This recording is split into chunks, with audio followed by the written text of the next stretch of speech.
Now today we are going to discuss the effects of tax and subsidy on market equilibrium. ಮಾರುಕಟ್ಟೆ ಸಮತೋಲನದ ಮೇಲೆ ತೆರಿಗೆ ಮತ್ತು ರಿಯಾಯಿತಿಯ ಪರಿಣಾಮ ಯಾವ ರೀತಿ ಇರುತ್ತೆ ಅನ್ನೋ ಬಗ್ಗೆ ನಾವು ಡಿಸ್ಕಸ್ ಮಾಡೋಣ.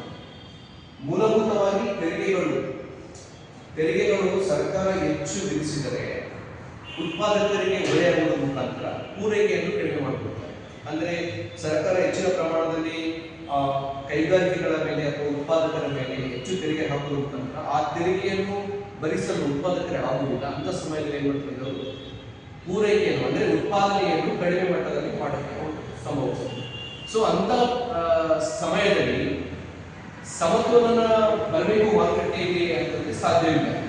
ಅಲ್ಲಿ ಏನಿದ್ರೆ ಸರ್ಕಾರ ಹೆಚ್ಚು ತೆರಿಗೆ ವಿಧಿಸುವ ಮುಖಾಂತರ ಇವರು ಉತ್ಪಾದಕರು ಏನ್ ಮಾಡ್ತಾರೆ, ವಸ್ತುಗಳ ಬೆಲೆಯನ್ನು ಹೆಚ್ಚು ಮಾಡ್ತಾರೆ, ಅದನ್ನ ರಿಕವರಿ ಮಾಡ್ತಾರೆ.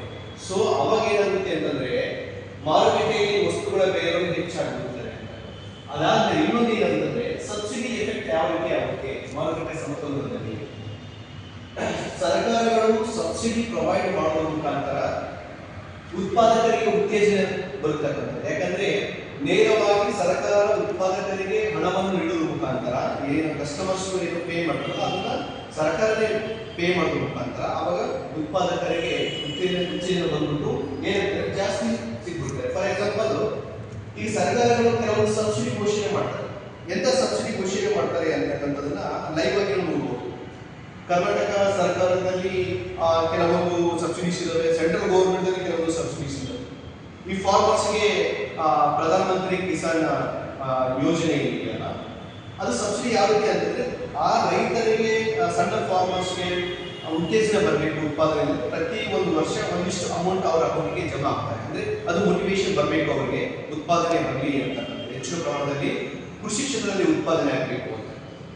ಸೊ ಅದೇ ರೀತಿ ಈ ಕೆಲವೊಂದು ರೈತರಿಗೆ, ಕಾರ್ಮಿಕರಿಗೆ ವಿಶೇಷವಾಗಿ ಬೋರ್ವೆಲ್ ಹಾಕ್ಸಿದ್ರು, ಗಂಗಾ ಕಲ್ಯಾಣ ಯೋಜನೆ ಮುಖಾಂತರ ಸಬ್ಸಿಡಿ ನೀಡಿ ಬೋರ್ವೆಲ್ ಹಾಕ್ಸಿದ್ರೆ ರೈತರಿಗೆ ಉತ್ತೇಜನ ಬರುತ್ತೆ, ನೀರಾವರಿ ವ್ಯವಸ್ಥೆ ಮುಖಾಂತರ ಹೆಚ್ಚು ಉತ್ಪಾದನೆ ಮಾಡಬೇಕು ಅಂತಕ್ಕಂಥದ್ದು. ಎಲೆಕ್ಟ್ರಿಸಿಟಿ ಏನಿರ್ತಲ್ಲ, ವಿದ್ಯುತ್ ಸಬ್ಸಿಡಿ ನೀಡ್ತಕ್ಕಂಥದ್ದು, ಅಂದ್ರೆ ಫಾರ್ಮರ್ಸ್ಗೆ ಹೆಚ್ಚು ಉತ್ಪಾದನೆ ಬರಲಿಕ್ಕೆ ಅಂತಕ್ಕಂಥದ್ದು. ಕೆಲವೊಂದು ಕೈಗಾರಿಕಾ ವಸ್ತುಗಳು ಇದ್ದಾವಲ್ಲ, ಈಗ ಸ್ತ್ರೀ ಶಕ್ತಿ ಸಂಘದ ಯೋಜನೆಯಲ್ಲಿ ಈ ಸ್ತ್ರೀಯರಿಗೆ ಹೊಲಿಗೆ ಯಂತ್ರಗಳನ್ನು ಸಬ್ಸಿಡಿ ಮುಖಾಂತರ ಸರ್ಕಾರ ನೀಡ್ತಕ್ಕಂಥದ್ದು. ಅಂದ್ರೆ ಅಲ್ಲಿ ಉತ್ಪಾದಕರು ಹೆಚ್ಚು ಪ್ರಮಾಣದಲ್ಲಿ ಉತ್ಪಾದನೆ ಆಗ್ತದೆ. ಸೊ ಅವಾಗ ಏನಾಗುತ್ತಂದ್ರೆ ಈ ಬ್ಯಾಕ್ವರ್ಡ್ ಕ್ಲಾಸ್ ಏನಿದಾವಲ್ಲ, ಹಿಂದುಳಿದ ಜನಗಳು, ಬಡವರು, ಅವರು ಮಾರುಕಟ್ಟೆಯಲ್ಲಿ ಒಂದು ಚೂರು ಸಮಾನ ಪ್ರಮಾಣದಲ್ಲಿ ಬೇಡಿಕೆ ಮಾಡಲು ಸಾಧ್ಯ ಆಗ್ತದೆ. ಈ ಡಯಾಗ್ರಾಮ್ಸ್ ಏನ್ ಎಕ್ಸ್ಪ್ಲನೇಷನ್ ಮಾಡ್ತಾರೆ, ಈ OX line quantity of demand explanation ಮಾಡಿದ್ರೆ, OY ಲೈನ್ ಮಾಡಿದ್ರೆ ಬೆಲೆಯನ್ನು ಎಕ್ಸ್ಪ್ಲನೇಷನ್ ಮಾಡ್ತಾರೆ. ನಾವು ಸಾಮಾನ್ಯವಾಗಿ OP1 ಅಂತಕ್ಕಂಥದ್ದಿರಲ್ಲ, ಇದು ಮಾರುಕಟ್ಟೆಯ ಸಮತೋಲನದಲ್ಲಿ ಬರ್ತಕ್ಕಂಥದ್ದು.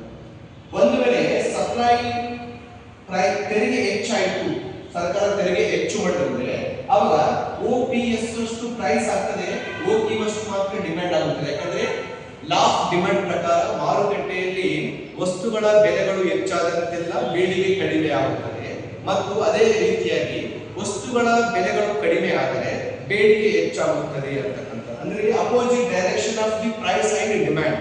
ಹೌದಾ? ಯಾವ ರೀತಿ ಅಂದ್ರೆ if the price is increase then the demand will goes to the down. ಕೆಳಗೆ ಆಗುತ್ತೆ, ಡಿಮ್ಯಾಂಡ್ ಜಾಸ್ತಿ ಆಗುವುದಿಲ್ಲ. then the furthermore price is decline then demand goes to the rise. ಹೆಚ್ಚಾಗುತ್ತೆ ಅಂತ ಫಾರ್ಮುಲಾ ಇದೆ. ಅದರ ಪ್ರಕಾರ ಮಾರುಕಟ್ಟೆಯಲ್ಲಿ ನಾವು ಏನು ಮಾಡ್ತೀವಿ, ಸಬ್ಸಿಡಿನ ಪ್ರೊವೈಡ್ ಮಾಡ್ತೀವಿ ಅಂತ ನಾವು ಹೇಳ್ತೀವಲ್ಲ. ಯಾವುದೇ ಡೆಲ್ಲಿ ಸರ್ಕಾರ ಆಗಿರಬಹುದು, ಕರ್ನಾಟಕ ಸರ್ಕಾರ ಆಗಿರಬಹುದು, ಯಾವ ರೀತಿ ಶಕ್ತಿ ಯೋಜನೆ ಅಂತಕ್ಕಂಥದ್ದು subsidy, free subsidy for the women travel ಮಾಡೋಕ್ಕೆ. ಸೊ ಹಾಗಂತೇಳಿ KSRTC ಅವರು ಸಬ್ಸಿಡಿ ನಮಗೆ ದುಡ್ಡು ಕೊಡೋದಿಲ್ಲ, ಫ್ರೀ ಆದ ಅವ್ರಿಗೆ ಯಾಕೆ ಆಧಾರ್ ಕೊಟ್ಬಿಟ್ರೆ ನಾವು ಫ್ರೀ ಕಟ್ಕೊಂಡು ಹೋಗ್ಬೇಕಂತಿಲ್ಲ. ಅವರಿಗೆ ಸರ್ಕಾರ ನೇರವಾಗಿ KSRTC ಡಿಪಾರ್ಟ್ಮೆಂಟ್ ಅಂದ್ರೆ ಸಬ್ಸಿಡಿ ಮುಖಾಂತರ ದುಡ್ಡು ಕೊಡ್ತದೆ, ಹಾಗಾಗಿ ಅವರು ಲಾಭದಲ್ಲಿದ್ದಾರೆ ಅಂತಕ್ಕಂಥದ್ದು. ಈಗ ಏನಾಗುತ್ತಂದ್ರೆ ಈ ಮಧ್ಯಮ ವರ್ಗದವರು ಈ ವುಮೆನ್ ಎಂಪವರ್ಮೆಂಟ್ ಹೆಚ್ಚಾಗ್ಲಿ, ಮಾರ್ಕೆಟ್ ಅಲ್ಲಿ ಇಕ್ವಾಲಿಟಿ ಬರಲಿ ಅಂತಕ್ಕಂಥ ಕಾನ್ಸೆಪ್ಟ್ ಅಲ್ಲಿ ಇರ್ತಕ್ಕಂಥದ್ದು. There are advantages and disadvantages, but the government give to the subsidies whether the women development purpose ಆಗಿರಬಹುದು, ಎಜುಕೇಶನ್ ಫೀಸ್ ಕನ್ಸೆಷನ್ ಆಗಿರಬಹುದು, ಇರಿಗೇಷನ್ ಕನ್ಸೆಷನ್ ಆಗಿರಬಹುದು, ಎಲೆಕ್ಟ್ರಿಕಲ್ ಕನ್ಸೆಷನ್ ಆಗಿರಬಹುದು, ಅಂದ್ರೆ ಇಂದ ಈ ರೀತಿ ಇರ್ತಕ್ಕಂಥ ಸಬ್ಸಿಡೀಸ್ ನ ಪ್ರೊವೈಡ್ ಮಾಡ್ತಕ್ಕಂಥದ್ದು. So far this class will deals with the equilibrium, market equilibrium, or the effect of the by the effect ಯಾವ ರೀತಿ ತೆರಿಗೆ ಮತ್ತು ರಿಯಾಯಿತಿಗಳು ಸಮತೋಲನ ಮಾರುಕಟ್ಟೆಯನ್ನು ತೆಗೆದುಕೊಳ್ಳಲಿಕ್ಕೆ ಸಾಧ್ಯ ಆಗ್ತದೆ ಅನ್ನೋ ಬಗ್ಗೆ ನಾವು ಈ ಕ್ಲಾಸ್ ಅಲ್ಲಿ ಡಿಸ್ಕಸ್ ಮಾಡಿದ್ವಿ. ಓಕೆ.